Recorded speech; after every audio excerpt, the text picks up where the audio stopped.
Good morning and welcome. I'm Kathy Deligianis, a member of the Board of Directors here at the Unitarian Universalist Church in Reston. We're so happy to have you here today, whether you're in the sanctuary or joining us via Zoom. No matter how old or how young you are, wherever you are in your spiritual journey, however you identify, and whomever you love, please know that you're welcome here. As we enjoy the last few weeks of summer, it's hard to believe that school is starting 2 weeks from tomorrow. Both my kids go back to high school and college, and we do have a lot of fun and exciting events coming up this fall here at UUCR, so stay tuned for those. Today our service is being led by Cara Fortner. Cara joined UUCR in 2012 with her husband Jesse. During this time, she has served in many capacities, including as a member of the church board, chair of the worship committee, and as a member of the choir. We're very pleased to have Cara here today leading the service titled Expectations and Faith. We're also joined today by Linda Weaver, the Director of Religious Education. She will be up here, and after the time for all ages, she'll be taking the kids downstairs for activities and games. Our worship associate is Lesley Tyson. And we also have UUCR member Meagan Pitluck-Schmitt accompanying us today on piano, and a member Tim Norton as our guest guitar soloist. Music director Cynthia Young is not here today, but she worked with Cara, Meagan, and Tim on selecting the music for today's service. Thank you all for helping with today's service, including my last-minute greeters and ushers that I recruited. And thank you, as always, to our rotating production team, Amelia Turner, Mike Schmidt, David Niemi, and Maggie Mack. Now, as we center ourselves for worship, please silence any devices and take a breath, and let us enter our time of worship together as we listen to Tim performing Un Dia de Noviembre by Leo Brower. Thank you, Tim.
Thank you, Tim. That was beautiful.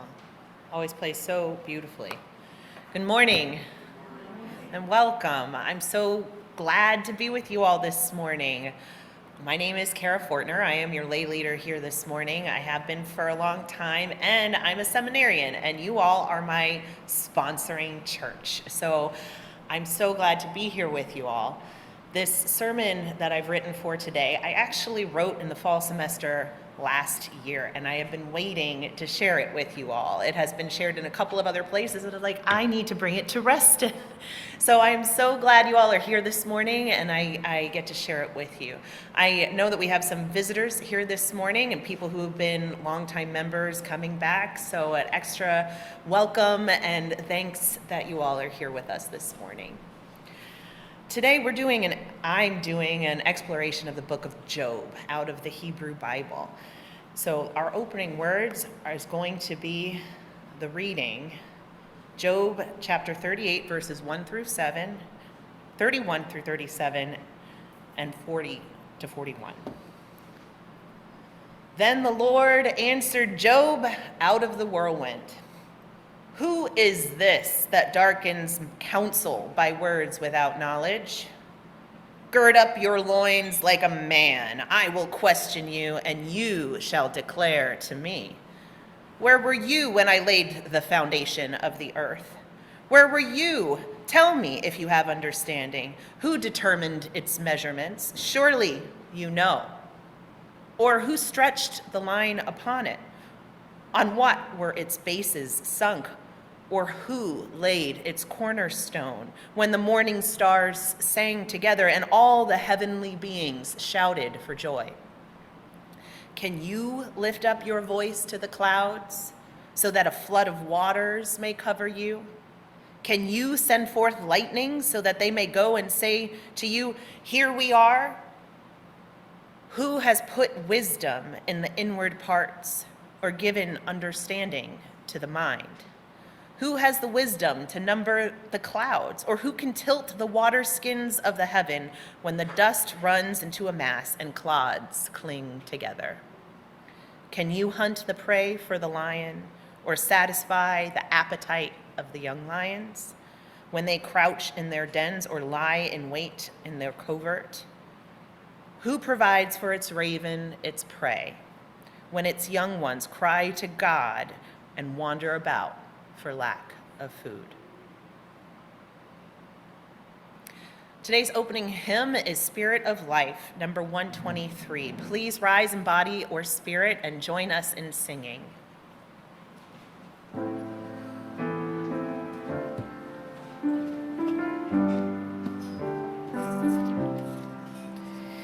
Spirit of life, come unto me.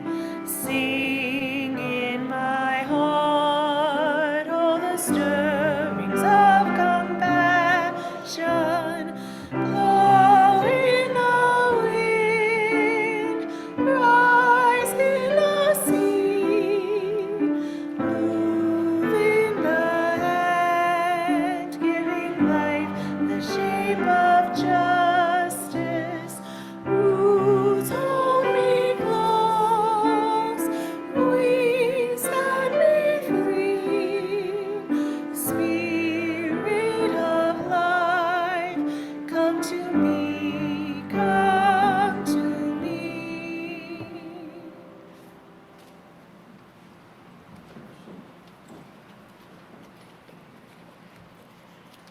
Good morning. I'm Lesley Tyson, your worship associate this morning. Our chalice lighting words come from Lisa Friedman. Spirit of life and love, we live in a fragmented world that tempts us to despair. We would put it back together piece by piece if it were ours to choose. But sometimes the fragments are enough. In a world of cruelty, there is still power in every act of kindness. In a time of doubt, there is still power in every act of hope. In time of doubt, In the age of division, there is still power in every act of unity. May we remember that sometimes the fragments of meaning we make are just the right size to hold in our hands.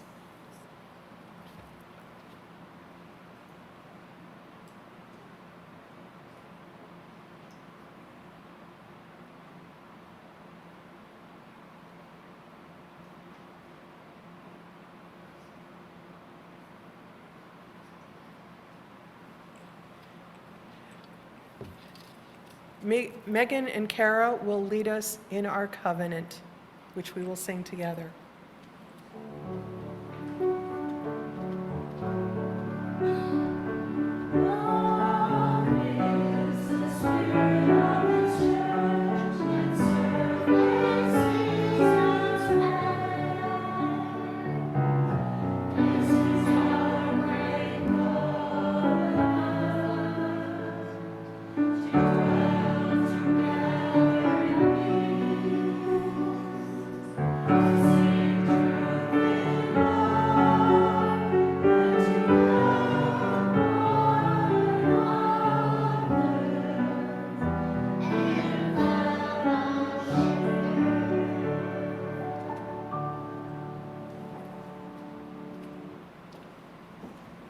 Now it's time for all ages. Children, come gather around.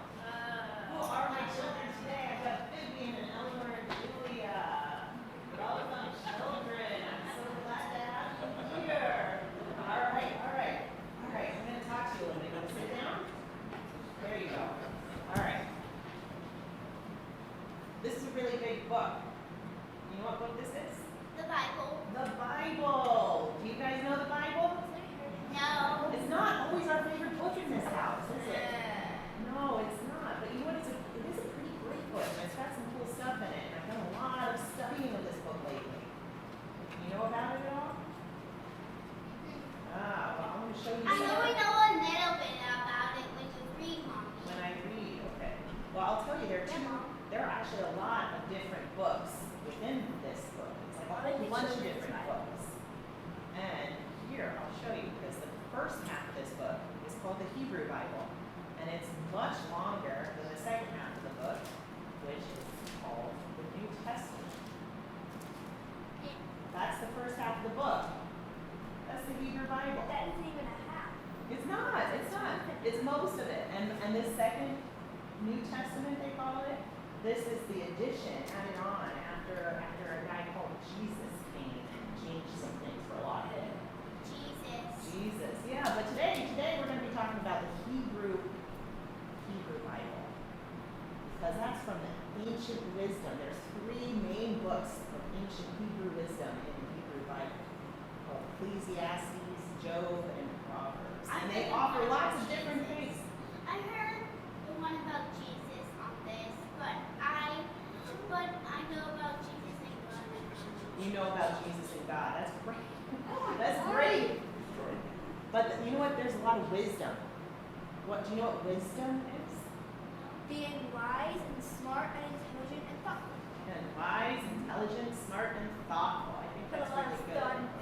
Putting a lot of thought into things. You know, people have put a lot of thought into a lot of things for a really long time. We don't always come up with the same answers. And even within this book, there's a lot of contradictions about how to be wise about certain things. And Uncle Darren with video games. Like video games can be different sometimes. And Uncle Darren has a million amiibo. Well, guys, I really appreciate you sitting here with me, because all we're going to do is talk about this Bible today. But we're going to sing you guys out, and you can join Miss Linda, who's in the back. And if you all will join me in please singing the words. Are words going to be up here for them? They are. Let's sing our words for our children. We can sing them out to go to Miss Linda.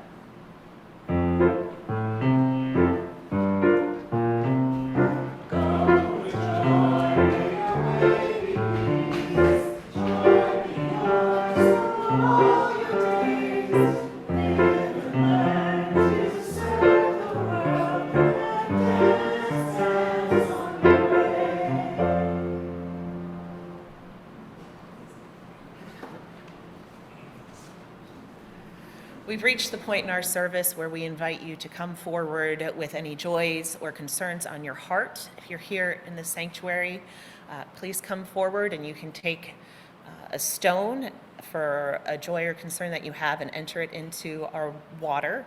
And if you'd like to take one of the stones from around the outside to bring home with you, to keep it close to you, to remind you of your time here and of that joy or concern, please do.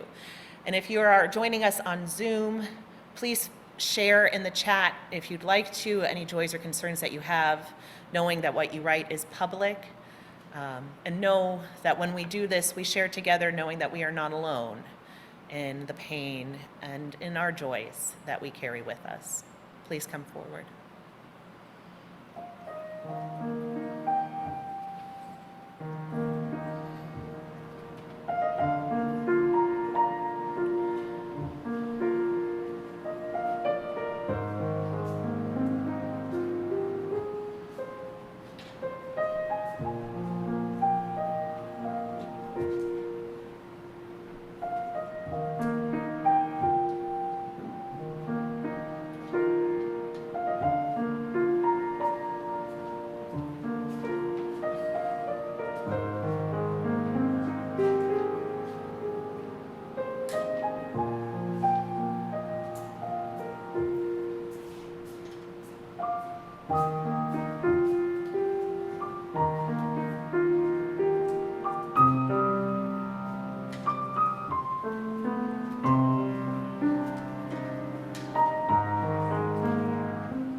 Let us now take a time for meditation, reflection, and prayer.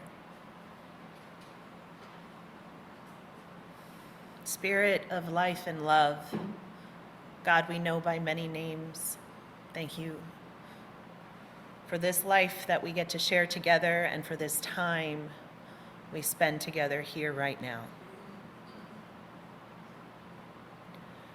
For all the joys and concerns we have in our hearts, the heartaches of health issues, surgeries, hospital stays, joys of new jobs, birthdays, visits with family, vacations in the summer.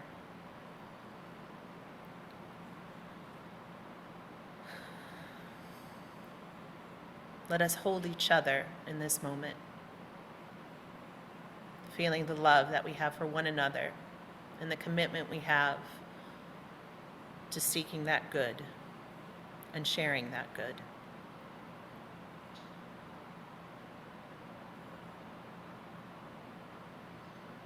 For these things we pray. Amen.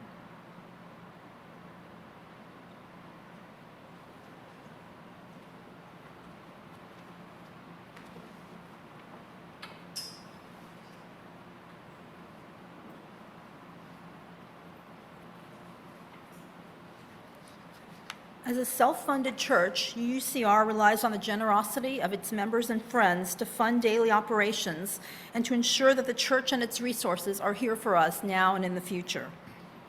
Pledges support our worship and music programs, our religious education, programs for members and friends, community outreach, and connections to Unitarian Universalism. We now invite you to support the work of UU Reston by making your donation to the collection plate if you're here in the sanctuary, or at the link on the slide and in the chat box, and checks can also be mailed to the church. Thank you so much for your generosity and support of our spiritual home.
That song is an old Unitarian hymn from Transylvania, and it gives me a lot of peace. That whole transition from where there is faith, there is love, all the way to where there is God, there is no need.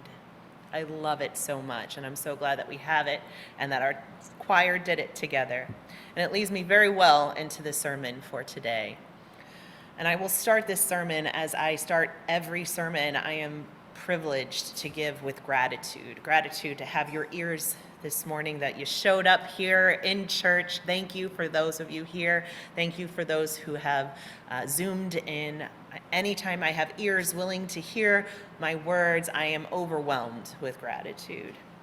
It is our dedication to the responsible search for truth and meaning that gives us permission to wonder out loud with one another and to consider together, which sometimes leads us through some mucky waters, but we hold hands and we wade through together. And I am so grateful for this tradition and for our practice to do that.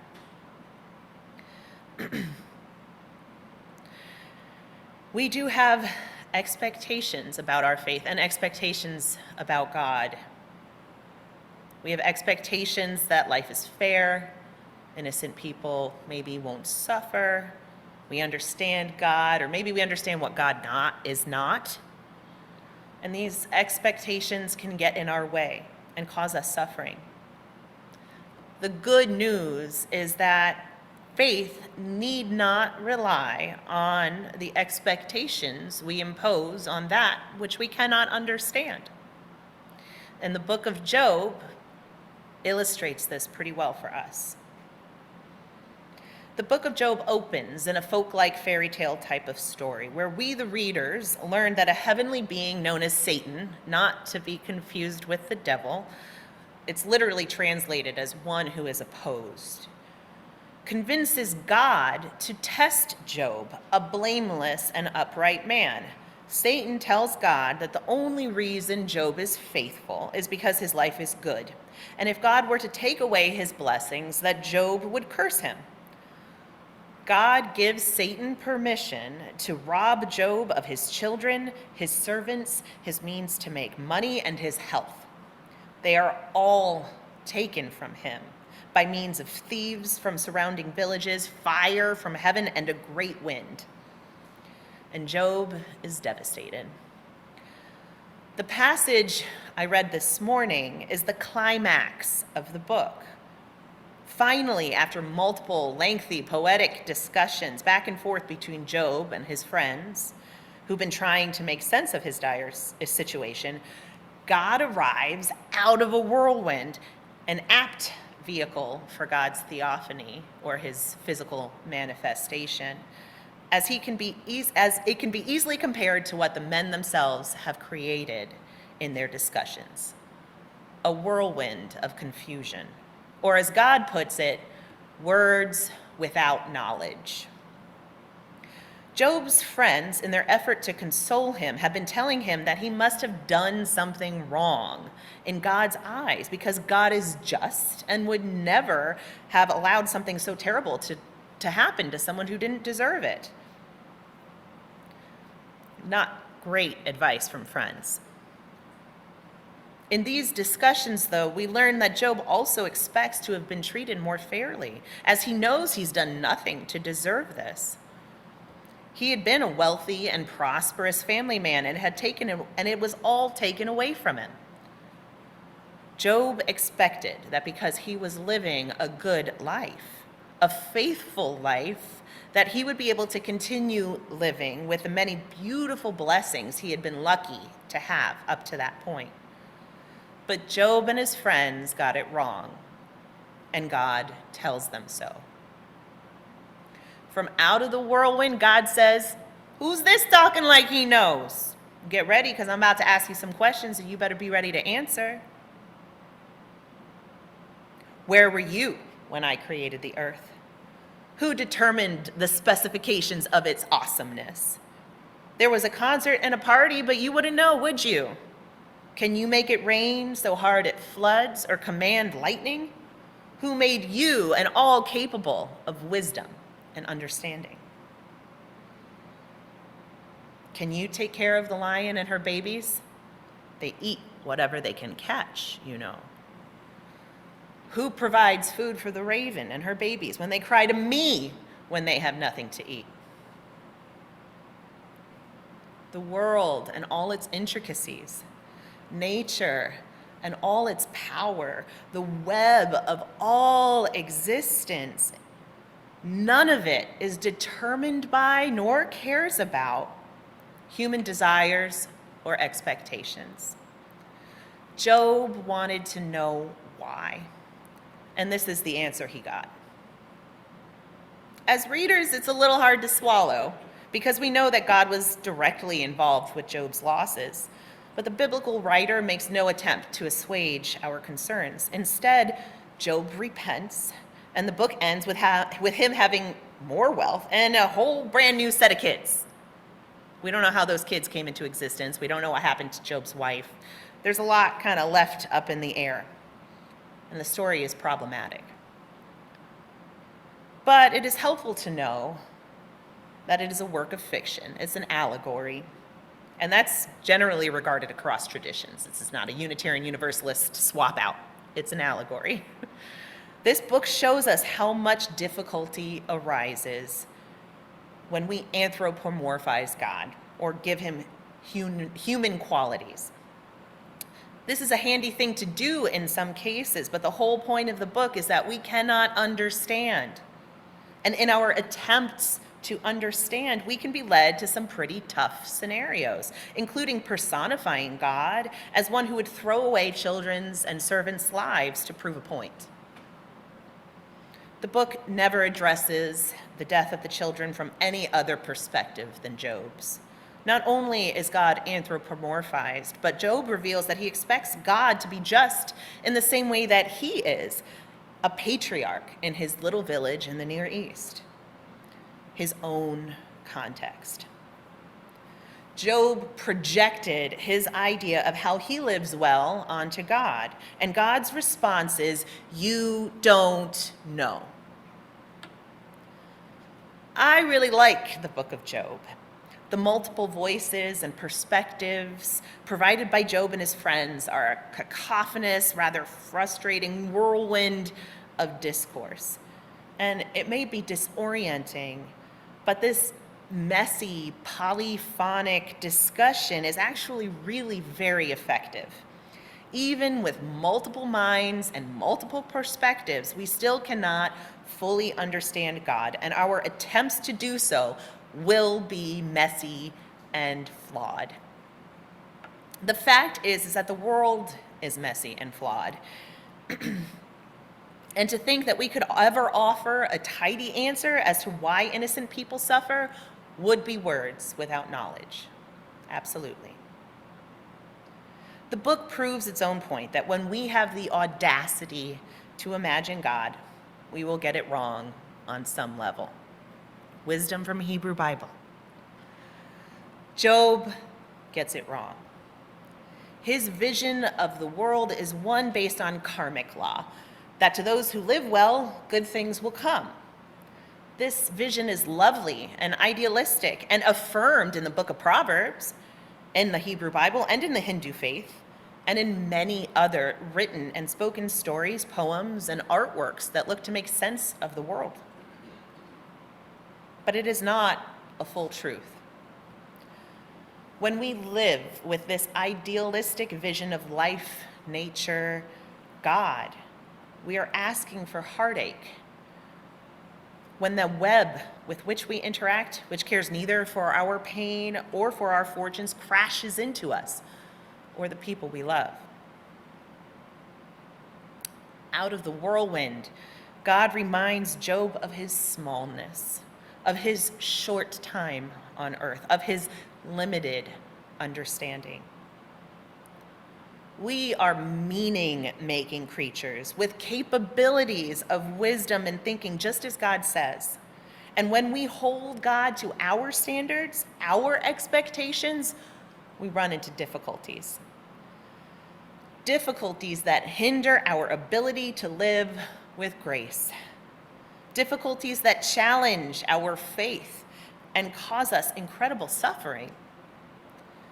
Job suffered greatly due to his losses, but he continued to suffer by clinging to his innocence, demanding this is not the way things are supposed to work. And my goodness, can you blame him?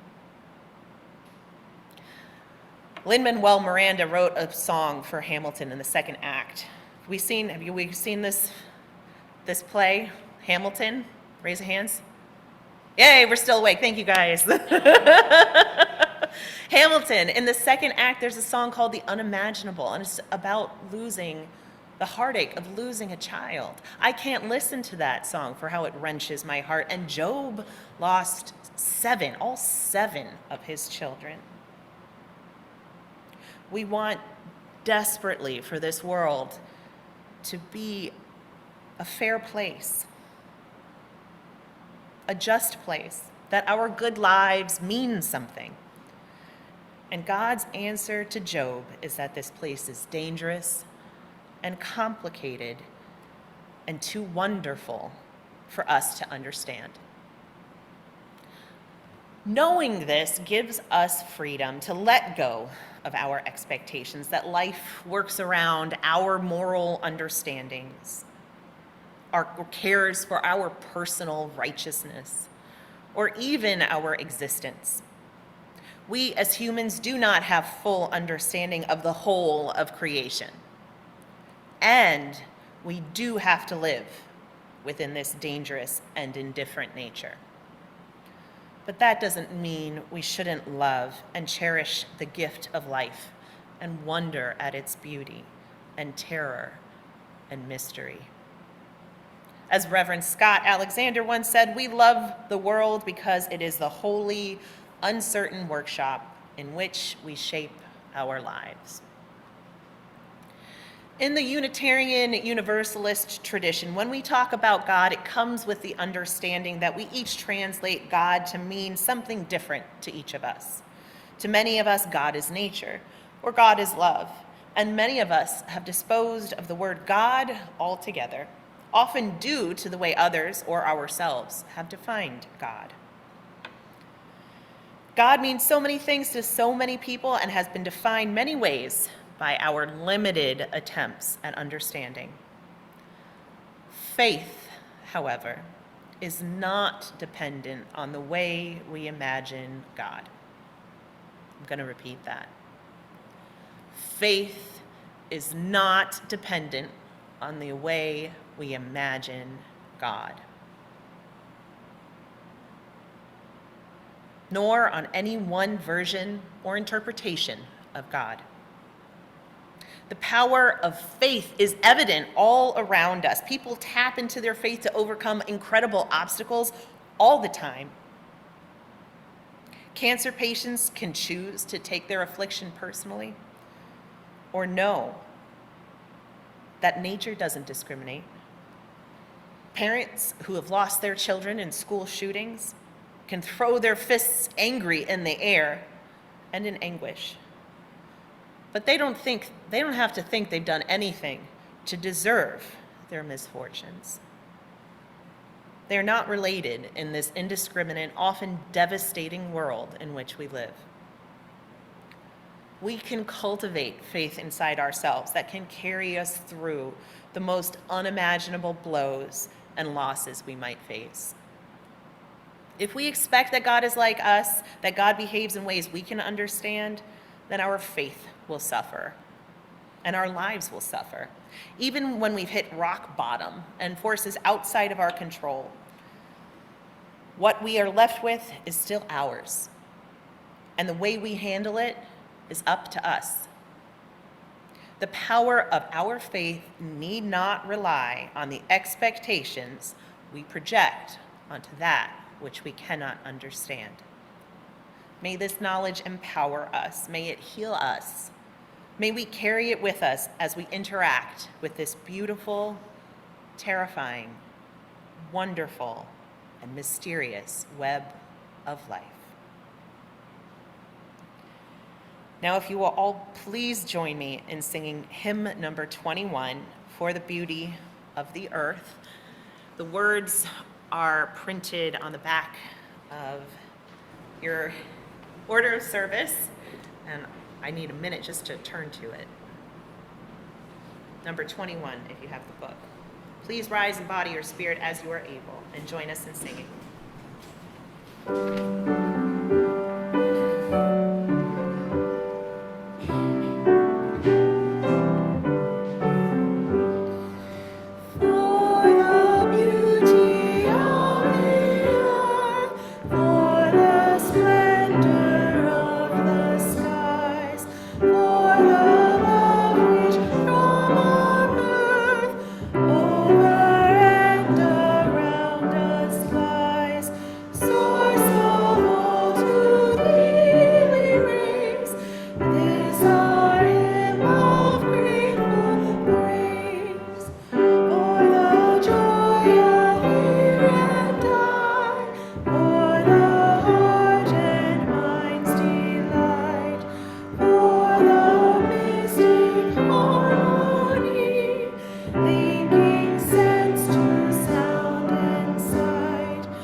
My friends, know you are loved. Know that your faith can carry you, a faith that need not be trapped or hindered by faulty expectations. May we find this faith within us to match the needs of the world. Dear ones, this service has ended. Go in peace, and may now the real service begin.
Thank you to everyone who helped put together this service. Thank you, Cara, for your interesting and thoughtful sermon. And thank you, Meagan, for playing piano, and Tim for playing guitar, and our great AV team, and our ushers and greeters. We invite anyone attending on Zoom to join us for our virtual Greet Your Neighbor coffee hour and to discuss the service theme. The link is in the chat box. Those here in person are invited to join us in the East Foyer. We have coffee and tea and a few cookies, and you can join us out there and on the deck. Please leave the chairs as they are. We're not moving them and stacking them like we used to do in the past. So we also hope you'll use the chat box as a virtual receiving line to express appreciation for the service and to thank everyone. So thank you again, and enjoy the rest of your day.